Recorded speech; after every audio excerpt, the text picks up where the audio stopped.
Hey guys, I'm doing something a little different this week. I'm kind of doing a Q&A, but not with myself. I'm gonna ask questions to my coworkers. This is for a project for school, so it's gonna be slightly different than my everyday weekly videos, but stick with me. I promise it'll be interesting. Also, I want to apologize for the quality. Yes, I recorded them at work, so there is music playing in the background and there are people talking in the background, but just stick with me and it'll be fun.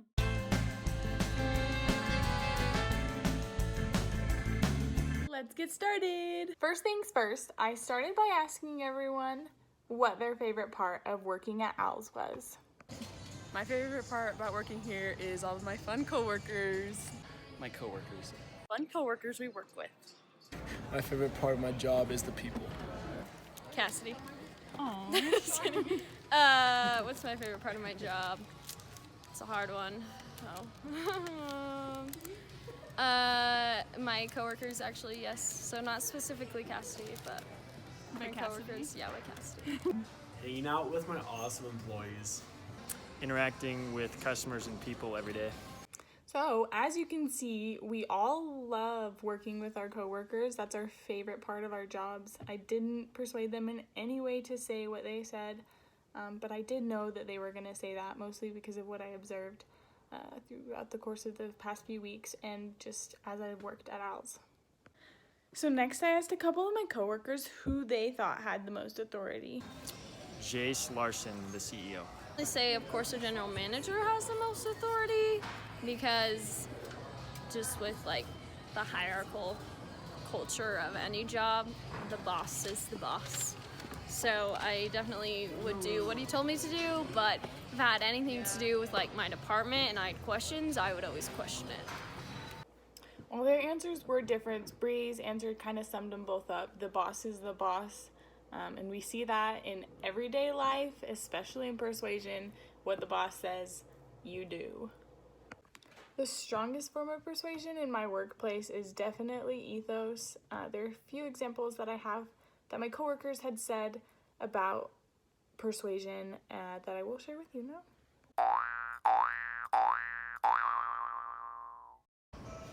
Yes. For example, when you trained me, you persuaded me to do things a certain way to be more efficient. I think, yeah, especially like when customers or something like kind of throw a tantrum about something or like about a price, I always feel bad and guilty, and like they always can talk me down to get a lower price or discount on them. So yeah. Yes, very much so. Yes, I do. I think that for the most part, for clothing, women are like better able to like fix things and make it look more detailed. We just care more about the details, and we usually care a little bit more about like what clothing we wear. Yes, because sometimes people come in and guys like to ask other guys for help and girls like to ask other girls for help. Yes, just because men, for example, don't like to really fold clothes and fix clothes, like women are a little bit more detail oriented, and I honestly, at the 3 years of working here, I've not worked with a man until this month, so. I wanted to include both genders' comments for this argument because of the fact that in some of my research it shows that women tend to invent their own arguments, whereas like the detail stuff, like they made that up pretty much.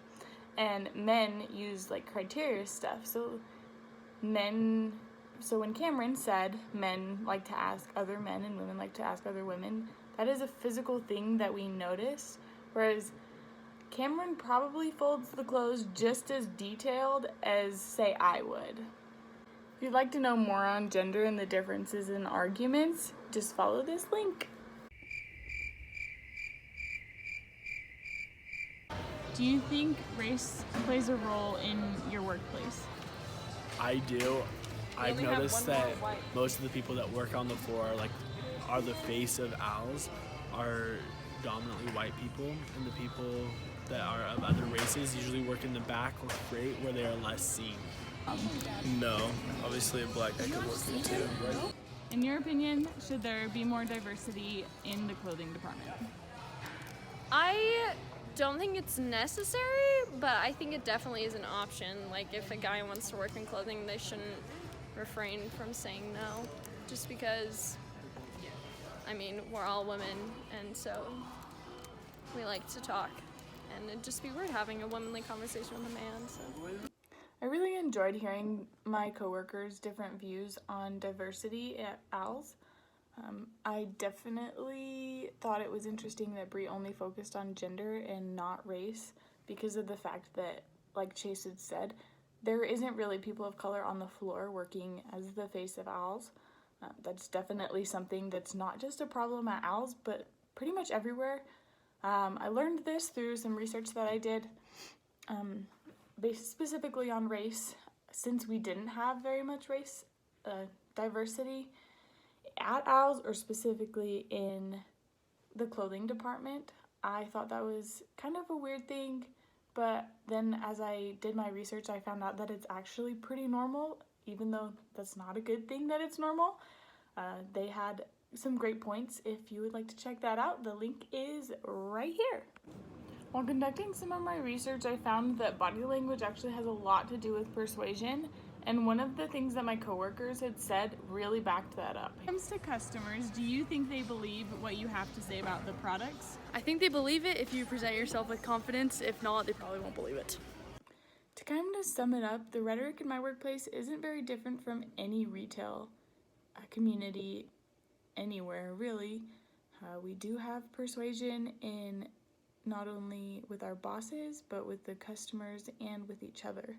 One example, if the boss tells me to do something, I'm gonna do it. Another example, if a customer wants something, they're probably gonna get it, because always make the customer happy. And the final example, if one of my coworkers were to tell me a better way to do something, I'm gonna try it that way. Like I had already mentioned, there is examples of ethos, pathos, and logos in just my work community. Finally, I wanted to go over some of the research that I had done while observing my community. I've already talked about gender, race, and body language, but something I wanted to touch on quickly is something that we read in class. Amy Tan had said that she had talked differently to her mother than she did to a doctor. I noticed that within my own workplace and within myself, really. I talk differently to my best friend, who is one of my coworkers, than I would with a customer or even just another coworker. If you want to know more on any of these topics, the links are listed right here. I really enjoyed observing my community and learning new things about not just myself, but my coworkers and even my employers as well. With that said, thanks for watching. I hope you guys enjoyed it. See you next time. Bye!